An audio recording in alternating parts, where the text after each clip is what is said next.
कार्यक्रम में उपस्थित गुजरात के मुख्यमंत्री श्रीमान भूपेंद्र भाई पटेल जी, केंद्र सरकार में मेरे सहयोगी श्री मनसुख भाई मांडविया, श्री पुरुषोत्तम भाई रूपाला, दर्शनाबेन, लोकसभा के मेरे संसद के साथी और गुजरात भारतीय जनता पार्टी के अध्यक्ष श्रीमान सी.आर. पाटिल जी, सौराष्ट्र पटेल सेवा समाज के अध्यक्ष श्री कांजी भाई, सेवा समाज के सभी सम्मानित सदस्यगण और विशाल संख्या में उपस्थित मेरे प्यारे भाइयों और बहनों, सौराष्ट्र पटेल सेवा समाज द्वारा आज विजयादशमी के अवसर पर एक पुण्य कार्य का शुभारंभ हो रहा है। मैं आप सभी को और पूरे देश को विजयादशमी की हार्दिक बधाई देता हूं। साथियों, रामचरितमानस में प्रभु श्री राम के भक्तों के बारे में, उनके अनुयायियों के बारे में बहुत ही सटीक बात कही गई है। रामचरितमानस में कहा गया है, प्रबल अविद्या तम मिट जाई, प्रबल विद्या, प्रबल अविद्या, प्रबल अविद्या तम मिट जाई, हार ही सकल सलभ समुदाय। अर्थात भगवान राम के आशीर्वाद से, उनके अनुसरण से अविद्या, अज्ञान और अंधकार मिट जाते हैं। जो भी नकारात्मक शक्तियां हैं वो हार जाती हैं। और भगवान राम के अनुसरण का अर्थ है मानवता का अनुसरण, ज्ञान का अनुसरण। इसलिए गुजरात की धरती से बापू ने राम राज्य के आदर्शों पर चलने वाले समाज की कल्पना की थी। मुझे खुशी है कि गुजरात के लोग उन मूल्यों को मजबूती से आगे बढ़ा रहे हैं, उन्हें मजबूत कर रहे हैं। सौराष्ट्र पटेल सेवा समाज द्वारा शिक्षा के क्षेत्र में आज की गई ये पहल भी इसी कड़ी का एक हिस्सा है। आज फेज 1 हॉस्टल का भूमि पूजन हुआ है। मुझे बताया गया है कि साल 2024 तक दोनों फेज का काम पूरा कर लिया जाएगा। कितने ही युवाओं को, बेटे बेटियों को आपके इन प्रयासों से एक नई दिशा मिलेगी, उन्हें अपने सपनों को साकार करने का अवसर मिलेगा। मैं इन प्रयासों के लिए सौराष्ट्र पटेल सेवा समाज को और विशेष रूप से अध्यक्ष श्री कांजी भाई को भी और उनकी सारी टीम को बहुत बहुत बधाई देता हूं। मुझे इस बात से भी बहुत संतोष है कि सेवा के इन कार्यों में समाज के हर वर्ग को साथ लेकर चलने की चेष्टा है, प्रयास है। साथियों, जब मैं अलग अलग क्षेत्रों में सेवा के ऐसे कार्यों को देखता हूं तो मुझे गर्व होता है कि गुजरात किस तरह सरदार पटेल की विरासत को आगे बढ़ा रहा है। सरदार साहब ने कहा था और सरदार साहब के वाक्य हमने अपने जीवन में बांध के रखना है। सरदार साहब ने कहा था, जाति और पंथ को हमें रुकावट नहीं बनने देना है। हम सभी भारत के बेटे और बेटियां हैं। हम सभी को अपने देश से प्रेम करना चाहिए, परस्पर स्नेह और सहयोग से अपना भाग्य बनाना चाहिए। हम खुद इसके साक्षी हैं कि सरदार साहब की इन भावनाओं को गुजरात ने किस तरह हमेशा मजबूती दी है। राष्ट्र प्रथम ये सरदार साहब की संतानों का जीवन मंत्र है।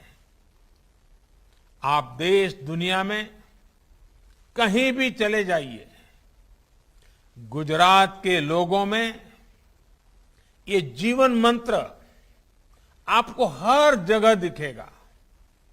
भाइयों और बहनों, भारत इस समय अपनी आजादी के 75वें वर्ष में है।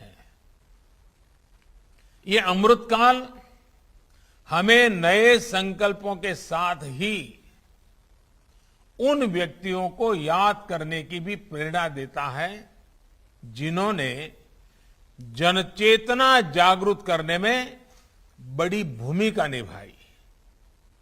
आज की पीढ़ी को उनके बारे में जानना बहुत ही आवश्यक है। आज गुजरात जिस ऊंचाई पर पहुंचा है, उसके पीछे ऐसे अनेकों लोगों का तप, त्याग और तपस्या रही है।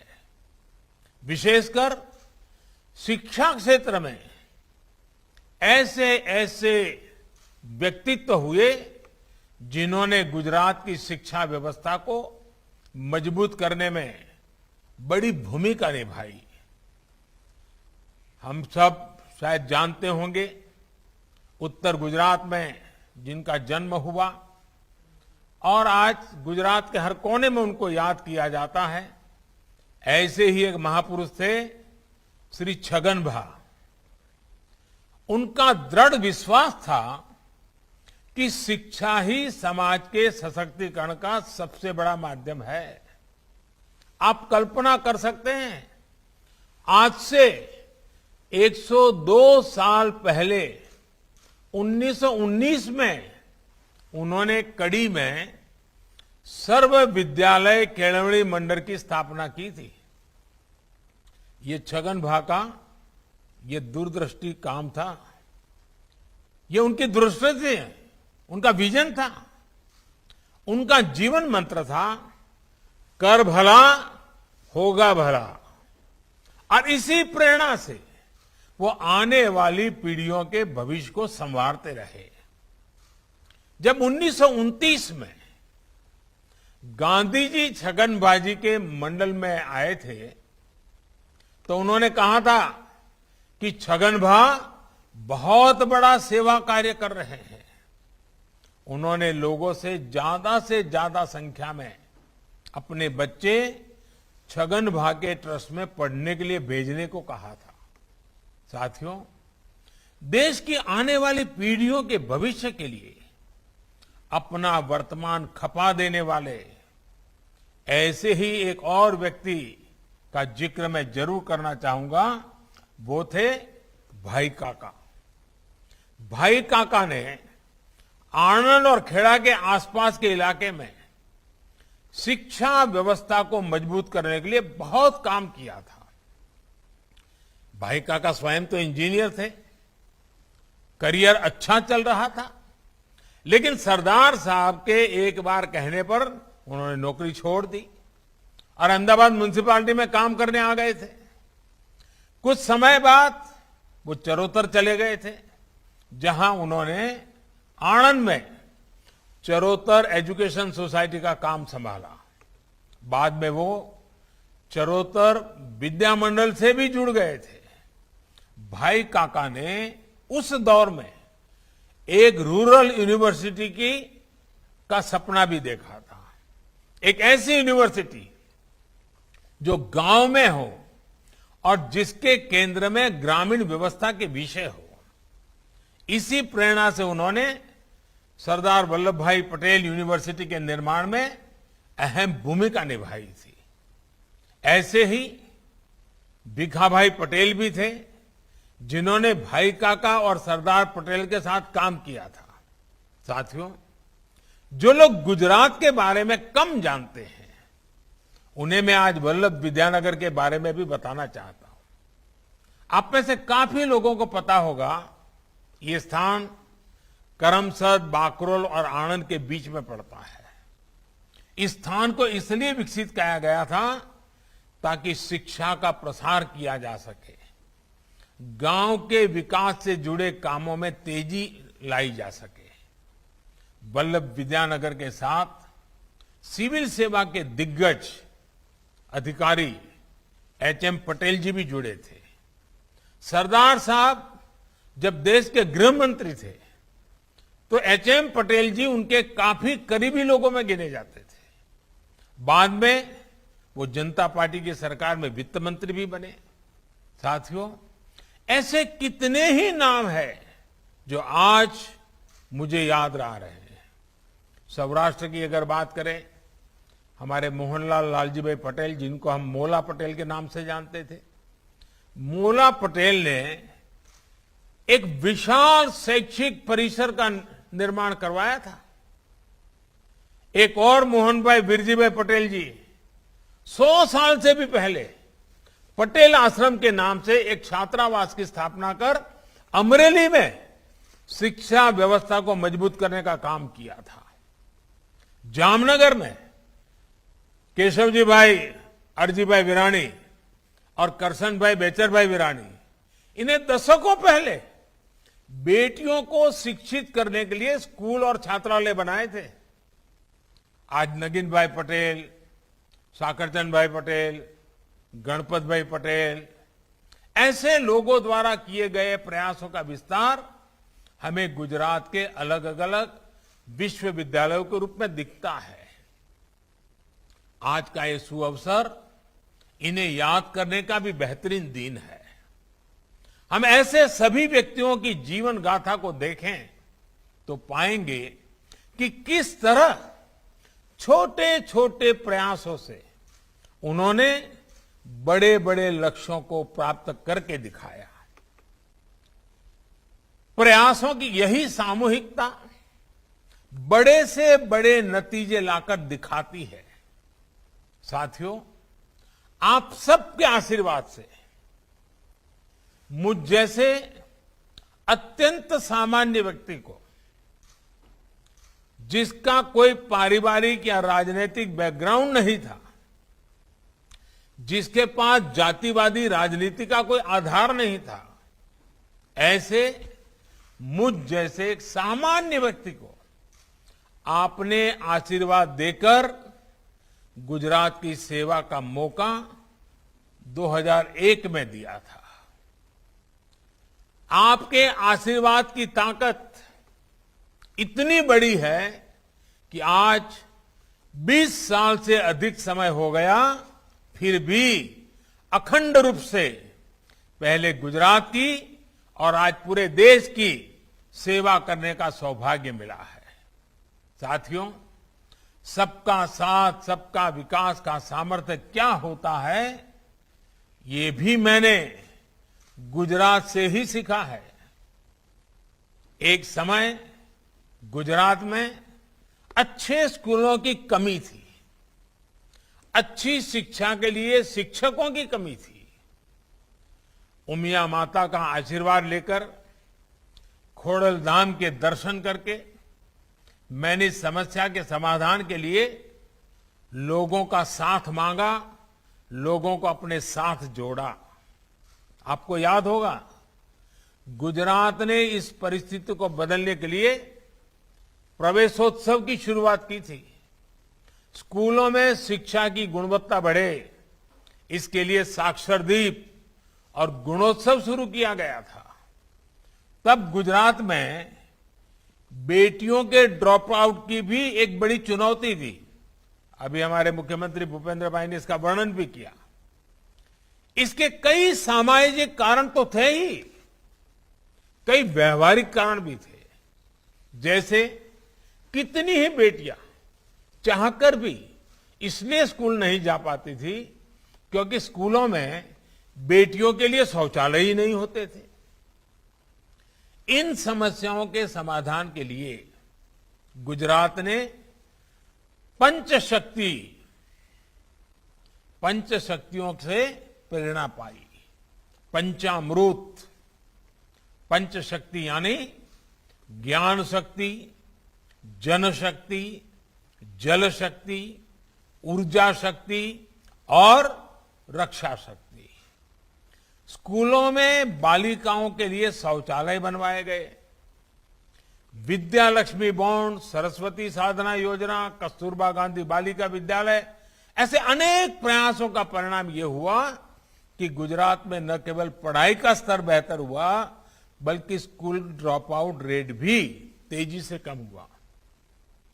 मुझे खुशी है कि आज बेटियों की पढ़ाई के लिए, उनके भविष्य के लिए प्रयास लगातार बढ़ रहे हैं। मुझे याद है, ये आप ही लोग थे जिन्होंने सूरत से पूरे गुजरात में बेटी बचाओ अभियान चलाया था। और मुझे याद है, उस समय मैं आपके समाज के लोगों के बीच में आता था तो ये कड़वी बात बताए बिना कभी चुकता नहीं था। आप राजी हो जाएं, नाराज हो जाएं, इसका ख्याल किए बिना मैंने हमेशा कड़वी बात बताई थी बेटियों को बचाने की। और मुझे आज संतोष से कहना है कि आप सबने मेरी बात को उठा लिया और आपने सूरत से जो यात्रा निकाली थी, पूरे गुजरात में जाकर के, समाज के हर कोने में जाकर के, गुजरात के हर कोने में जाकर के बेटी बचाने के लिए लोगों के शपथ दिलवाए थे। और मुझे भी आपके उस महाप्रयास में आपका साथ जुड़ने का मौका मिला था। बहुत बड़ा प्रयास किया था आप लोगों ने। गुजरात ने रक्षा शक्ति यूनिवर्सिटी, अभी हमारे भूपेंद्र भाई बड़ा विस्तार से यूनिवर्सिटी का वर्णन करते थे, लेकिन मैं भी इसको दोहराना चाहता हूं ताकि जब आज देश के लोग इस कार्यक्रम को देख रहे हैं तो उनको भी पता चले। गुजरात ने इतने कम समय में रक्षा शक्ति यूनिवर्सिटी, दुनिया की पहली forensic science university, law university और दीनदयाल एनर्जी यूनिवर्सिटी, इसके साथ ही दुनिया की पहली children's university, teachers training university, sports university, Kamdhenu university जैसी अनेकों इनोवेटिव शुरुआत करके देश को नया मार्ग दिखाया है। आज इन सारे प्रयासों का लाभ गुजरात की युवा पीढ़ी को मिल रहा है। मैं जानता हूं आप में से अधिकतर को इनके बारे में पता है और अभी भूपेंद्र भाई ने बताया भी है। ये बातें आपके सामने इसलिए दोहरा रहा हूं क्योंकि जिन प्रयासों में आपने मेरा साथ दिया, आप मेरे साथ कंधे से कंधा मिलाकर के चले, आपने कभी पीछे मुड़कर के देखा नहीं, उससे मिले अनुभव आज देश में बड़े बदलाव ला रहे हैं। साथियों, आज नई राष्ट्रीय शिक्षा नीति के जरिए देश की शिक्षा व्यवस्था को भी आधुनिक बनाया जा रहा है। नई राष्ट्रीय शिक्षा नीति में प्रोफेशनल कोर्सेज की पढ़ाई स्थानीय भाषा में, मातृभाषा में कराए जाने का विकल्प भी दिया गया है। बहुत कम लोगों को समझ आ रहा है कि इसका कितना बड़ा प्रभाव पैदा होने वाला है। गांव का गरीब का बच्चा भी अब अपने सपने साकार कर सकता है। भाषा के कारण उसकी जिंदगी में अब रुकावट नहीं आने वाली है। अब पढ़ाई का मतलब डिग्री तक ही सीमित नहीं है, बल्कि पढ़ाई को स्किल के साथ जोड़ा जा रहा है।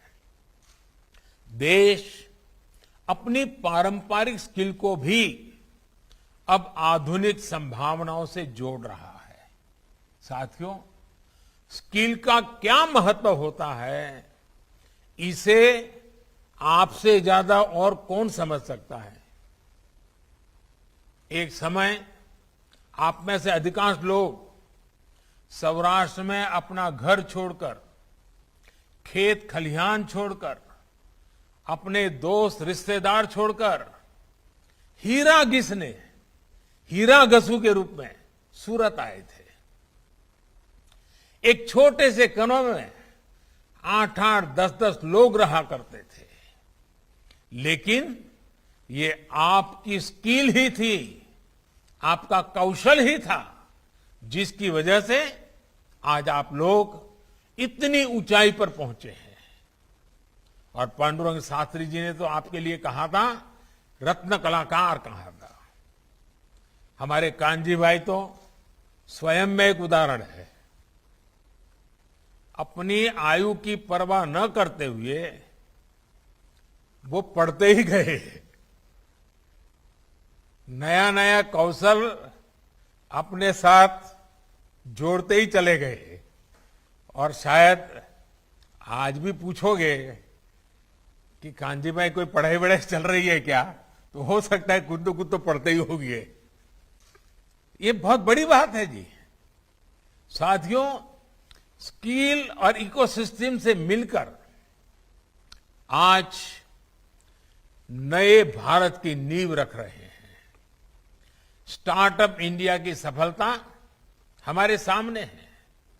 आज भारत के स्टार्टअप्स पूरी दुनिया में पहचान बना रहे हैं। हमारे यूनिकॉर्न्स की संख्या अब रिकॉर्ड बना रही है। कोरोना के कठिन समय के बाद हमारी अर्थव्यवस्था ने जितनी तेजी से वापसी की है, उससे पूरा विश्व भारत को लेकर आशा से भरा हुआ है। अभी हाल में एक विश्व संस्था ने भी कहा है कि भारत फिर दुनिया की सबसे तेजी से आगे बढ़ने वाली अर्थव्यवस्था बनने जा रहा है।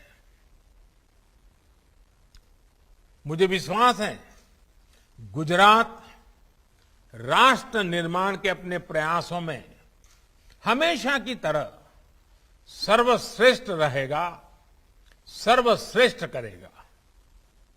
अब तो भूपेंद्र भाई पटेल जी और उनकी पूरी टीम एक नई ऊर्जा के साथ गुजरात की प्रगति के इस मिशन में जुट गए हैं। साथियों, वैसे भूपेंद्र भाई के नेतृत्व में नई सरकार बनने के बाद आज पहली बार मुझे इतने विस्तार से गुजरात के लोगों को संबोधित करने का अवसर मिला है। एक साथी कार्यकर्ता के रूप में भूपेंद्र भाई से मेरा परिचय 25 वर्ष से भी ज्यादा का है। ये हम सभी के लिए बहुत गौरव की बात है कि भूपेंद्र भाई एक ऐसे मुख्यमंत्री है जो टेक्नोलॉजी के भी जानकार हैं और जमीन से भी उतना ही जुड़े हुए हैं। अलग अलग स्तर पर काम करने का उनका अनुभव गुजरात के विकास में बहुत काम आने वाला है। कभी एक छोटी सी म्युनिसिपैलिटी नगर पालिका के सदस्य, फिर नगर पालिका के अध्यक्ष, फिर अहमदाबाद महानगर के कॉरपोरेटर, फिर अहमदाबाद महानगर पालिका की स्टैंडिंग कमेटी के चेयरमैन, फिर औड़ा जैसी प्रतिष्ठित संस्थान के चेयरमैन, करीब करीब 25 वर्षों तक अखंड रूप से उन्होंने ग्रास रूट शासन प्रशासन को देखा है, परखा है, उसका नेतृत्व किया है। मुझे खुशी है कि आज ऐसे अनुभवी व्यक्ति गुजरात की विकास यात्रा को तेज गति से आगे बढ़ाने के लिए गुजरात का नेतृत्व कर रहे हैं। साथियों, आज हर गुजराती को इस बात का भी गर्व होता है कि इतने लंबे समय तक सार्वजनिक जीवन में रहने के बावजूद, इतने बड़े पदों पर रहने के बाद भी 25 साल तक कार्य करने के बाद भी भूपेंद्र भाई के खाते में कोई विवाद नहीं है। हम शक्ति को सृजन का माध्यम मानते हैं। इसी भावना के साथ आज देश अपने सामर्थ्य को बढ़ा रहा है और आप सब देश के इन संकल्पों के सारथी भी हैं। मैं आप सभी को और पूरे देश को इस अवसर पर विजयादशमी की पुनः बहुत बहुत हार्दिक बधाई देता हूं। साथियों, आज ही पूर्व राष्ट्रपति भारत रत्न डॉक्टर एपीजे अब्दुल कलाम जी की जयंती भी है। कलाम साहब ने जिस तरह अपने जीवन को शक्तिशाली भारत के निर्माण के लिए समर्पित किया, ये हम सभी के लिए प्रेरणा है।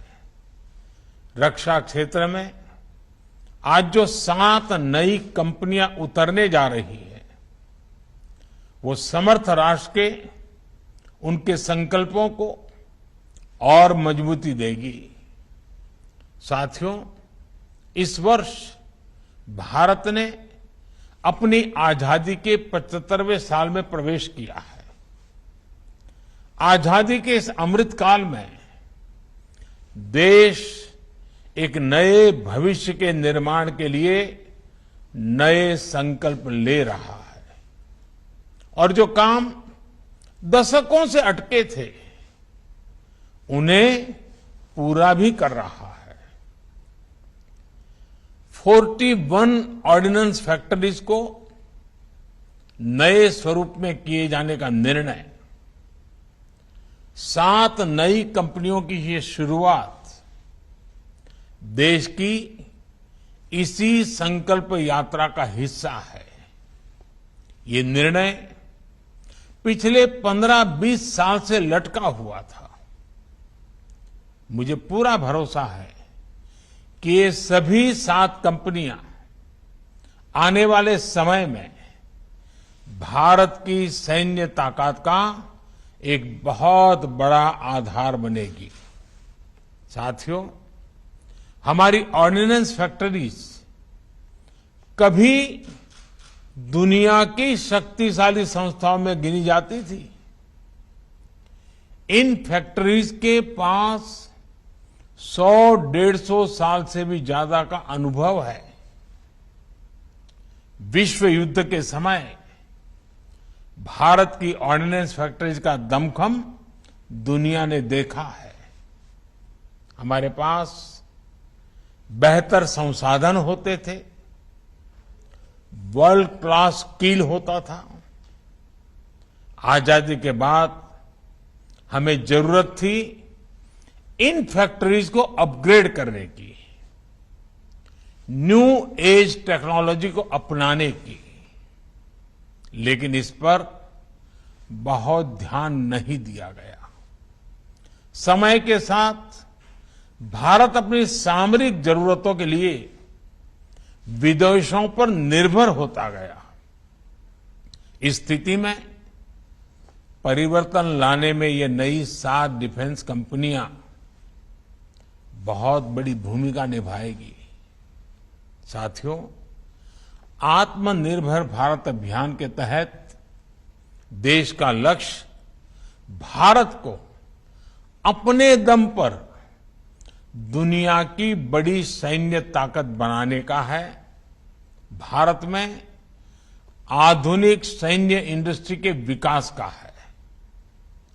पिछले 7 वर्षों में देश ने मेक इन इंडिया के मंत्र के साथ अपने इस संकल्प को आगे बढ़ाने का काम किया है। आज देश के डिफेंस सेक्टर में जितनी ट्रांसपेरेंसी है, ट्रस्ट है और टेक्नोलॉजी ड्रिवन अप्रोच है, उतनी पहले कभी नहीं थी। आजादी के बाद पहली बार हमारे डिफेंस सेक्टर में इतने बड़े रिफॉर्म्स हो रहे हैं अटकाने लटकाने वाली नीतियों की जगह सिंगल विंडो सिस्टम की व्यवस्था की गई है। इससे हमारे इंडस्ट्रीज का कॉन्फिडेंस बढ़ा है। हमारी अपनी भारत की कंपनियों ने डिफेंस इंडस्ट्री में भी अपने लिए संभावनाएं तलाशना शुरू किया है और अब प्राइवेट सेक्टर और सरकार साथ मिलकर राष्ट्र रक्षा के मिशन में आगे बढ़ रहे हैं। यूपी और तमिलनाडु के डिफेंस कॉरिडोर्स का उदाहरण हमारे सामने है। इतने कम समय में बड़ी बड़ी कंपनियों ने मेक इन इंडिया में अपनी रुचि दिखाई है। इससे देश में युवाओं के लिए नए अवसर भी तैयार हो रहे हैं और सप्लाई चेन के रूप में कई एमएसएमईज के लिए नई संभावनाएं बन रही है। देश में जो नीतिगत परिवर्तन किया है उसका परिणाम है कि पिछले 5 सालों में हमारा डिफेंस एक्सपोर्ट 325% से भी ज्यादा बढ़ा है। साथियों, कुछ समय पहले ही रक्षा मंत्रालय ने ऐसे 100 से ज्यादा सामरिक उपकरणों की लिस्ट जारी की थी जिन्हें अब बाहर से आयात नहीं किया जाएगा। इन नई कंपनियों के लिए भी देश ने अभी से ही 65,000 करोड़ रुपए के ऑर्डर्स प्लेस किए हैं। ये हमारी डिफेंस इंडस्ट्री में देश के विश्वास को दिखाता है। बढ़ता हुआ विश्वास नजर आ रहा है। एक कंपनी एम्यूनेशन और एक्सप्लोजिव की जरूरतों को पूरा करेगी तो दूसरी कंपनी आर्मी व्हीकल्स मैन्युफैक्चर करेगी। इसी तरह एडवांस वेपन्स और इक्विपमेंट हो, ट्रूप्स कंफर्ट आइटम हो, ऑप्टिकल इलेक्ट्रॉनिक्स हो या पैराशूट, हमारा लक्ष्य है कि भारत की एक एक कंपनी न केवल इन क्षेत्रों में एक्सपर्टाइज हासिल करे बल्कि एक ग्लोबल ब्रांड भी बने। कॉम्पिटिटिव कॉस्ट हमारी ताकत है।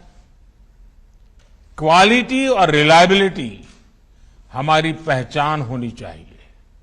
साथियों, मुझे विश्वास है कि इस नई व्यवस्था से हमारे यहां ऑर्डिनेंस फैक्ट्रीज में जो टैलेंट है, जो कुछ नया करना चाहते हैं, उन्हें अपनी प्रतिभा दिखाने के लिए पूरी स्वतंत्रता मिलेगी।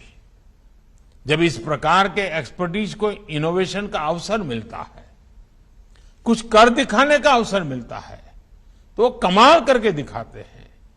आप अपने एक्सपर्टीज से जो प्रोडक्ट बनाकर दिखाएंगे वो भारत के डिफेंस सेक्टर की क्षमता तो बढ़ाएंगे ही, आजादी के बाद जो एक गैप आ गया था उसे भी दूर करेंगे। साथियों, 21वीं सदी में कोई देश हो या कोई कंपनी, उसकी ग्रोथ और ब्रांड वैल्यू उसके रिसर्च और इनोवेशन से तय होती है। सॉफ्टवेयर से लेकर स्पेस सेक्टर तक भारत की ग्रोथ, भारत की नई पहचान इसका सबसे बड़ा उदाहरण है। इसलिए मेरा सभी 7 कंपनियों से भी विशेष आग्रह है कि रिसर्च और इनोवेशन आपके वर्क कल्चर का हिस्सा होना चाहिए, उसको प्राथमिकता मिलनी चाहिए। आपको केवल दुनिया की बड़ी कंपनियों की बराबरी ही नहीं करनी है बल्कि फ्यूचर टेक्नोलॉजी में लीड भी लेनी है। इसलिए ये जरूरी है कि आप नया सोचें, रिसर्च ओरिएंटेड युवाओं को ज्यादा से ज्यादा मौका दें, उन्हें सोचने की पूरी छूट दें। मैं देश के स्टार्टअप से भी कहूंगा, इन 7 कंपनियों के जरिए आज देश ने जो नई शुरुआत की है, आप भी इसका हिस्सा बनिए। आपकी रिसर्च, आपके प्रोडक्ट्स कैसे इन कंपनियों के साथ मिलकर एक दूसरे की क्षमताओं से लाभान्वित हो सकते हैं, इस ओर आपको सोचना चाहिए। साथियों, सरकार ने सभी कंपनियों को एक बेहतर प्रोडक्शन एनवायरनमेंट देने के साथ साथ पूरी फंक्शनल ऑटोनॉमी भी दी है। इसके साथ ही ये भी सुनिश्चित किया गया है इन फैक्ट्रीज के कर्मचारियों के हित पूरी तरह से सुरक्षित रहें। मुझे पूरा भरोसा है कि देश को आपकी एक्सपर्टाइज का बहुत लाभ होगा और हम सब मिलकर आत्मनिर्भर भारत के अपने संकल्प को पूरा करेंगे। इसी भावना के साथ फिर एक बार आप सबको विजयादशमी की बहुत बहुत शुभकामनाएं। आप सभी का बहुत बहुत धन्यवाद।